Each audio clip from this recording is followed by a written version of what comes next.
नमस्कार, मी पंजाब तक सांगायचं झालं तर जळगाव जिल्हा, बुलढाणा जिल्हा, त्याच्यानंतर धुळे, नंदुरबार, नाशिक, अहिल्यानगर, वैजापूर, गंगापूर म्हणजे या भागामध्ये आणखी 2-3 दिवस थोडं पावसाचं वातावरण आहे। म्हणजे 1 तारखेपर्यंत जळगाव जिल्हा, बुलढाणा जिल्हा, त्याच्यानंतर धुळे, नंदुरबार, नाशिक, कळवण या भागामध्ये आणखी 1 ऑगस्ट पर्यंत असं पावसाचं तुरळक वातावरण राहणार आहे, म्हणून हा अंदाज लागता।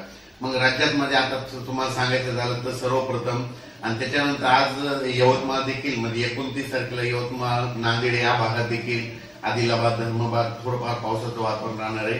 खूप काही मोठा राहणार नाही, पण पाऊस थोडा सध्या राहणार आहे आणि ठिकठिकाणी काही ठिकाणी सूर्यदर्शन देखील होणार आहे, म्हणून हा अंदाज लागता। राज्यात सांगायचं झालं तर जवळपास मध्ये 8 ऑगस्ट पर्यंत राज्यात काय होणार आहे, हवामान कोरडंच राहणार आहे। जास्त असा मोठा काही पाऊस येणार नाही, म्हणून काही चिंता करायची गरज नाही। सांगायचं झालं तर 8 तारखेच्या नंतर 9 तारखेला मात्र काय झालं की सोलापूर जिल्हा, धाराशिव जिल्हा, त्याच्यानंतर सांगली जिल्ह्याचा काही भाग, त्याच्यानंतर इकडं लातूर जिल्हा, बीड जिल्हा, त्याच्यानंतर नांदेड जिल्ह्यात आणखीन काही भागामध्ये मग 9 तारखेच्या दरम्यान एकदा चांगला आणखीन परत एकदा 9-10 ऑगस्टच्या दरम्यान तिकडल्या भागामध्ये दक्षिण महाराष्ट्राकडे एक पाऊस येणार आहे, म्हणून हा अंदाज लक्षात घ्या। पण राज्यात सांगायचं झालं तरी सध्या तरी 8 ऑगस्ट पर्यंत हवामान कोरडंच राहणार आहे। म्हणजे एवढा काही मोठा पाऊस नाही, म्हणून काही चिंता करायची गरज नाही।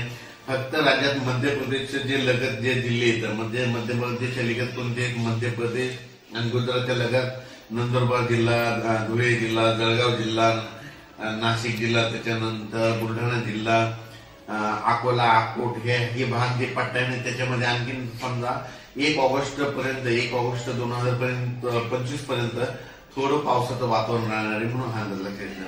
राज्यात सांगायचं झालं तर पूर्व विदर्भ, पश्चिम विदर्भ, दक्षिण महाराष्ट्र, उत्तर महाराष्ट्र, कोकणपट्टी, खानदेश मध्ये असा खूप काही असा मोठा पाऊस राहणार नाही। फक्त सध्या मात्र थोडा तुरळक पाऊस राहणार आहे, म्हणून हे लक्षात येतं। त्याच्यानंतर कोल्हापूर पासून ते सांगलीपर्यंत, कोल्हापूर, सांगली, त्याच्यानंतर निपाणी, कर्नाटकमध्ये निपाणी, बेळगाव या भागामध्ये तुम्हाला सांगायचं झालं तर म्हणजे सरीव येतील। म्हणजे असा ही पट्टा डायरेक्ट नाशिक पर्यंत, कोकणपट्टीमध्ये ते रायगड, रत्नागिरी एक म्हणजे इगतपुरी पर्यंत त्या पट्ट्यामध्ये काय होईल, सरी अशा 10 मिनिटाच्या, 5 मिनिटाच्या अशा सरी येत राहतील, म्हणून ते लक्षात येतं।